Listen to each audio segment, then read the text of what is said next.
We were at Applebee's when she told me. I don't know why I keep leading with that detail, but I do. Every time I tell this story, which isn't often. Applebee's, the one off the highway near the airport. We were sitting in one of those high-backed booths with the sticky laminate menus, the kind you don't actually read because you already know you're getting the same thing you always get. And she was picking at a basket of chicken tenders she'd barely touched. And I was most of the way through a beer I didn't need at 2 in the afternoon on a Tuesday. And she looked at me across that table and she said, "I need to tell you something about your brother. I want to tell you what she looked like. I think it matters." She was 18, just barely. Maybe 3 weeks past her birthday at that point. She had her mother's jaw and her mother's eyes, but something behind those eyes that her mother never had, which was stillness. A kind of careful, watchful stillness that you see in people who learned early that the room could change at any moment, and that it was their job to notice when it started changing. She had a hoodie on. She had a coffee she kept both hands wrapped around, even though it was Florida in June and about 92 degrees outside. She hadn't touched the coffee either. I said, "Okay." She talked for about 40 minutes. I've thought about those 40 minutes every single day since then. The way she talked, not fast, not hysterical, not performed, just methodical. Like she had thought about this a lot before sitting down across from me, which she told me later, which was the detail that undid me in a way the actual facts almost hadn't. That she'd spent years rehearsing how to tell someone this in a way they might actually be able to receive it. 18 years old, and she'd already done the emotional labor of making her own trauma legible for the comfort of the person hearing it. That's not something you should know how to do at 18. I'm going to tell you what I felt, which was nothing. Not immediately. There's a thing that happens. I've since learned there's actually a clinical name for it, where your brain just decides not to integrate information that doesn't fit the file it has on a person. And my brain looked at what she was telling me and looked at the file it had on my brother and just refused to process the transaction. I sat there. I nodded. I said things like, "Okay, and when was this?" And how many times in a voice that sounded like someone asking about a used car? I kept my hands flat on the table. I looked at her face. I did not cry, which I've thought about since, though I don't think it was coldness. I think it was circuitry. I think my brain was doing everything it could just to keep me upright in that booth.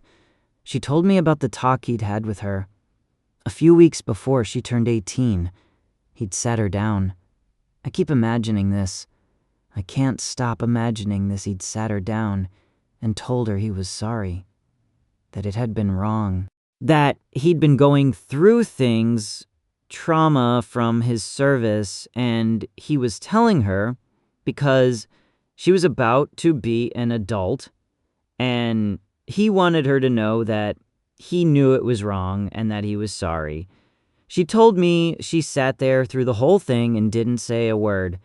And when he was done, she went upstairs and packed a bag and was gone within the week. She'd driven 14 hours to Florida to stay with our father, which is how I'd ended up in this Applebee's in the first place. Dad had called me, said she needed to talk to someone, that she was going through something with her mom and stepdad. Dad didn't know what she was about to tell me. I thought about my dad on the drive home. He's 72. He's got the kind of heart condition where the cardiologist uses words like manageable and we're watching it and just try to keep stress levels down, which is exactly the kind of reassurance that sounds like a ticking sound when you say it out loud. My dad is one of those men who built his identity on his family in a way that men of his generation did. Worked 30 years, raised 2 boys, coached Little League, showed up. He loved my brother the way fathers love their younger kids, with something extra in it. The apology of a man who'd learned from his mistakes with the first one. My brother had been in the military. He'd served, come back different the way they come back different. Married a woman with a kid, had 2 more kids, and my dad had looked at that whole picture and called it redemption. Called it his boy getting his life right. I knew what this news was going to do to that picture. I knew what the falling of that picture might do to his chest. I sat in my car in the parking lot of my apartment for a long time before I went inside. Here's the thing about my brother. And I need to say this because if I don't, the story becomes too clean. And the story is not clean. My brother was funny. That's the word that keeps coming back, which seems stupid. But it's true. He was genuinely funny in that particular way of men who grew up in houses where things were tense, and humor was the pressure valve. He did these voices. He could do a dead-on impression of our dad trying to work his phone that would make our dad cry laughing. He was the person you called when your car broke down, or when you needed help moving a couch, or when you needed someone to sit with you in an ER waiting room without making it weird.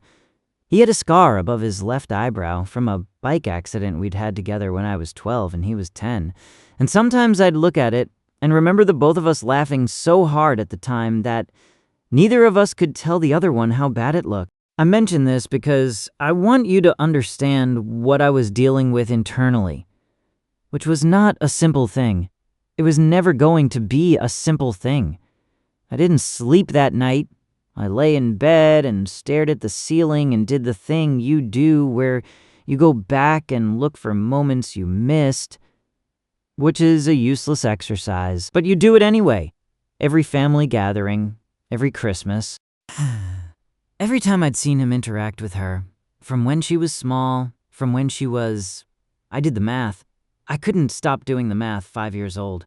I tried to find the moment I should have seen something. I couldn't. He was always fine. She was always quiet, but she'd always been a quiet kid. And I just thought that was her personality. And the thing I kept coming back to in that hotel ceiling dark was how easy it is to explain away a child's silence when you're not looking for a reason. I called her the next morning. She was staying with my dad, sleeping in the guest room, and I could hear the particular quiet of my dad's house in the background. That old house, quiet of thick walls and central air. I asked her what she wanted to do. She said she was thinking about pressing charges. She said she was mostly worried about her brother and sister. She said her little brother was 4 and her little sister was 1, and she'd seen her mother grab the boy by his hair to steer him across a room, and she'd seen the way he flinched when his mother moved too fast near him, and she was not going to leave this alone just because it was complicated for the adults. She said that last part directly and without anger, which landed harder than anger would have. Her little sister was 1 year old. I kept thinking about that. I called a lawyer. My lawyer, the one I'd used for a real estate thing a couple years back, who clearly had no idea what to do with what I was telling him, but who gave me the number of somebody who did. I drove to that somebody's office 2 days later and sat across a desk from a woman who had the particular flat calm of someone who has heard everything and decided to stop performing surprise. And I told her what my niece had told me, and she listened without moving her face. And then she asked me about 14 questions in a row, and I answered 11 of them and told her I didn't know the answer to the other 3. She wrote things down. She told me what the options were. Here's what I knew going in. CPS had been involved once before. When my niece was younger, maybe 8 or 9, someone I don't know who, a teacher, maybe someone at her school had flagged something, and CPS had come to the house, and my brother and his wife had coached her on what to say. What to not say. And she'd said it. She'd been 8 or 9 years old, and she'd sat across from a caseworker and delivered the line she'd been given, and the case had been closed. She told me this in the booth at Applebee's without much expression. The way you describe something you've accepted as a structural feature of your life, rather than an injustice, which is the most devastating form of acceptance I know. So I understood why she was worried about filing a report. I understood why she thought it might just happen again. The coaching, the denials, the clean house, and the cooperative parents and the caseworker, looking at a 4-year-old and a 1-year-old who don't yet have the language to tell you what they know. I understood it. I also kept hearing my lawyer's voice in my head telling me that documentation was the only weapon that worked, and that not documenting was the same as choosing to stay unarmed. I talked to my niece about it again. I told her what my lawyer had said about statute of limitations, that in the state where the abuse had happened, she still had a window. That the conversation he'd had with her a few weeks before her birthday, the one where he'd sat her down and apologized, that conversation was significant. Not a confession in a legal sense, not without corroboration, but significant. I told her I thought she should file. I told her it was her decision, and I would support her either way, and I meant that, and I also told her I thought she should file. She was quiet for a moment, and then she said, "I know, I just needed someone to say it." She filed 3 weeks later, from Florida. The detective who handled the initial call was professional and patient, and explained to her what the process would look like. And she came through my dad's house afterward, and sat at his kitchen table and had a bowl of cereal and watched a home improvement show on his little countertop TV, like nothing enormous had just happened, which I thought was the healthiest response I'd seen to anything in years. Now, I had to tell my dad, I've done hard things in my life. I've buried people. I've said things I couldn't unsay and unsaid things I should have said, and sat with my hands in my lap in doctors' offices while strangers explained what something on a scan meant. None of it felt like that drive to my dad's house. The 27 minutes on the highway, the exit I've taken so many times I don't consciously steer anymore. The left onto his street, the magnolia tree in his front yard that drops leaves all year and that he has been complaining about for approximately my entire life. I sat in the driveway for a few minutes. His garage light was on the way it always is, the orange flicker of a bulb he's been meaning to replace. I went inside. He was in his chair watching the news. He muted it when I sat down, which meant he already knew something was coming. My dad has always been able to read a room. He watched me for a second, and then he said, "How bad is it?" I said, "Pretty bad, Dad." He sat with it in a way I can't fully describe. He didn't collapse. He didn't yell.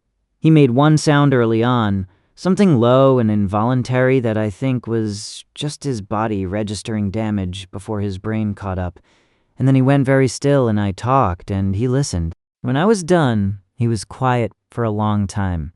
He looked at his hands, which are big hands, old hands, the kind that know what work feels like. Then he said, "She's still here. She's still in the guest room." I said she was. He said, "Okay, that was it. Okay." And he picked up the remote and unmuted the news, and we sat there together watching it for maybe 20 minutes without saying anything, which is the most my dad and I have ever communicated. The weeks after that were long in the way that bureaucratic time is long, not dramatic, just heavy and procedural, full of phone calls and paperwork and the specific frustration of trying to describe an emergency to a system that moves at the pace of a system. CPS was contacted in the state where my brother and his wife and the 2 small kids were living. I made the call myself, partly because I had more information than my niece had, and partly because I needed to do something with my hands. The person who took my call was professional and gave me a case number and told me what the next steps would look like, and I wrote everything down in the Notes app on my phone in a parking garage in downtown Tampa at 1:30 in the afternoon, with the concrete smell and the sound of tires somewhere above me. My lawyer helped me put together a written account of everything I knew, every date, every detail my niece had shared with me, the prior CPS involvement, the coaching, the apology conversation. She told me that in cases like this, documentation was the difference between a closed case and an open one. She used the word contemporaneous a lot, meaning written down at the time, meaning the more you record things as they happen, rather than trying to reconstruct them from memory later, the more weight they carry. I became a person who documented things. I documented everything. I became briefly insufferable about it. My niece started seeing a therapist. She'd found someone through a clinic near the university, a woman who specialized in trauma, and my niece described her to me once as very calm and very direct, which told me she'd found the right person. She didn't tell me much about the sessions, which was right, and I didn't ask. What I noticed was that she seemed gradually, over those weeks, to be occupying more space. She started finishing meals. She started answering texts with more than one sentence. She drove herself to the beach one morning and sent me a picture, just water, just light, no caption. I thought about my brother during this time. I want to be honest about that. I thought about him a lot, which felt wrong, which felt like a betrayal of my niece, and yet, there it was. I thought about him the way you think about a person you thought you knew and are now discovering you didn't know at all, which is less like grief and more like vertigo. I kept coming back to what he'd said to her in that apology, the part about his military trauma, and I want to be careful here because I know that trauma does things to people that are real and documented and not to be dismissed. And I also know that an explanation is not an excuse. And I know the difference, or I'm trying to. I thought about all the years he'd come to Christmas, all the years he'd done the voices and made our dad cry laughing, and stayed to help clean up after dinner. I thought about who I thought he was, and I turned it over and I couldn't make it cohere. The two versions just don't go into the same box. I've stopped trying to put them in the same box. I just hold both of them separately and try not to drop either one. He was charged. I'll tell you that plainly. There was an investigation. It took the better part of a year, and it was not a smooth or linear process. There were periods of apparent stagnation where nothing seemed to be happening, and I'd call my lawyer and she'd say, "It's moving. It's just not visible yet," which is the kind of thing you learn to live with. My niece was interviewed again, more formally this time, and she handled it the way she handled everything, which was with that same careful stillness I'd first noticed in the Applebee's booth. I wasn't in the room. I waited outside. There was a vending machine in the hallway that made a sound like a small earthquake every time it dispensed something, and it dispensed something 3 times while I waited, and I ate a bag of pretzels that tasted like the inside of a cardboard box. And that's most of what I remember about that day. What I remember about the day the charges came through is that I was doing laundry. This is the thing about real life. The important information arrives while you're doing laundry. My phone buzzed on top of the dryer, and I looked at it, and it was my lawyer, and I answered it, and she told me. And I stood in my laundry room with a damp shirt in my hand and just held that for a second. I said, "Thank you." I put the shirt in the dryer. I closed the dryer. I went and stood on my back patio for a while and looked at the yard and the fence and the neighbor's oak tree that drops acorns on my side, and that I've been complaining about for approximately 3 years. Some version of my dad's magnolia tree, I guess. The CPS case involving the younger kids was ongoing.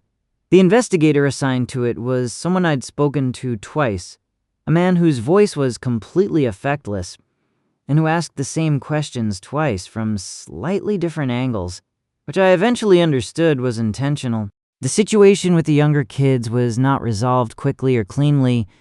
These things don't resolve cleanly, and I want to be honest about that, because I think people expect a narrative arc to include a moment where the cavalry arrives and the children are safe, and the story closes on a note of institutional vindication.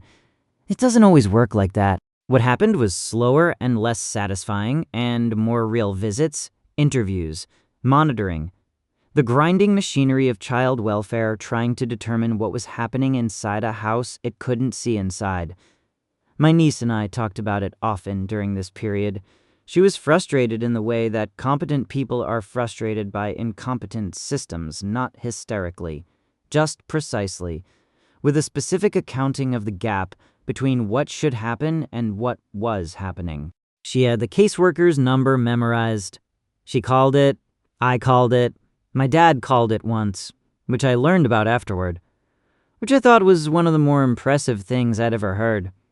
I want to tell you something about my dad in this period. He didn't break down. I'd been afraid he would afraid the news would do to his heart what his heart couldn't afford. But what happened instead was that he got quiet and then purposeful in the way of old men who've survived things and know that surviving requires action and that action requires choosing what to focus on. He focused on her. He drove her to therapy. He made her the specific brand of scrambled eggs she'd told him she liked once when she was 10, with the sharp cheddar and the too much pepper, and he made them without making a production of it, just made them and put them in front of her. He watched the home improvement shows with her. He didn't ask her to explain herself or account for herself or tell him things she wasn't ready to tell him. He just kept showing up in his kitchen making bad coffee and being there, which, when I think about it, is maybe the most useful thing one person can do for another person. She got an apartment in the fall. Nothing fancy, one bedroom near the campus where she was starting classes, a place that smelled like fresh paint, and the previous tenant's candle choices, furnished mostly with things from the Target 2 miles away. I helped her move. We made about 4 trips, up 3 flights of stairs with boxes and a secondhand couch and a lamp she'd found at a thrift store that I told her looked like a prop from a 70s cop show. She told me she liked it. It was probably the most words we'd said to each other about something that wasn't the situation in months, and I remember being aware of that in the stairwell. The feeling of a conversation that had no stakes to it. The novel lightness of talking about a lamp. She hung a print on the wall above her desk. I don't know what it was. Some kind of abstract thing. Mostly blue. She'd picked it out herself. It was the first thing she'd chosen for a wall of her own in her own place, and she stood back and looked at it for a second with her head tilted. And then she said, "Yeah, okay," and went to unpack something else. I think about my brother still. I'll probably think about him for the rest of my life. There's no version of this where that stops, no clean surgery that removes him from the sibling-shaped cavity in my chest. I've talked to a therapist myself. I want to say that because I think sometimes the people who aren't the direct victims of a thing forget that they're allowed to be affected by it.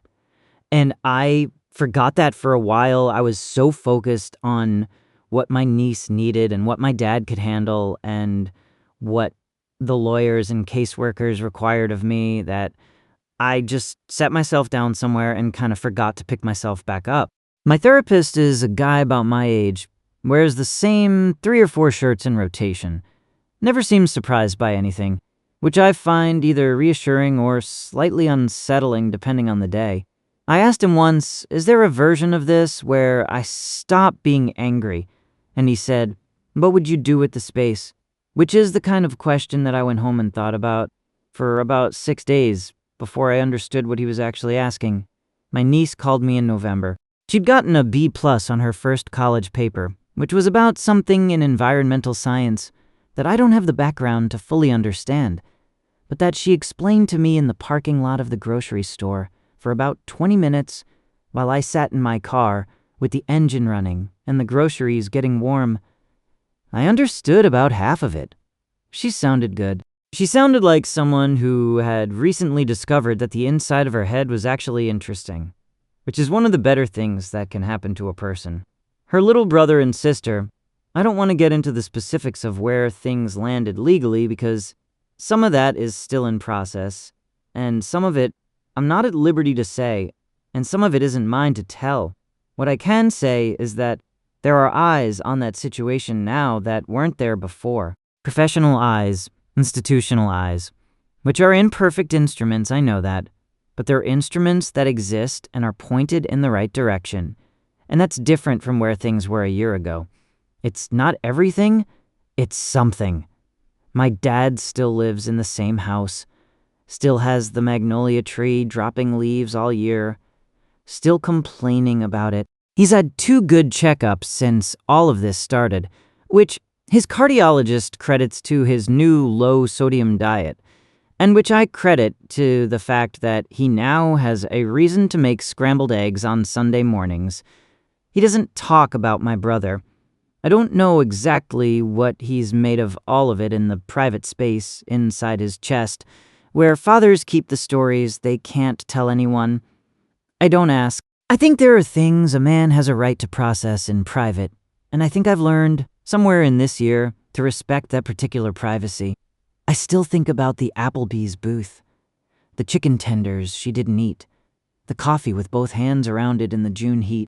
The way she looked at me across that table and said, "I need to tell you something about your brother," and then said it, all of it, for 40 minutes, in a voice that was calm and measured, and cost her something I'll never be able to fully calculate.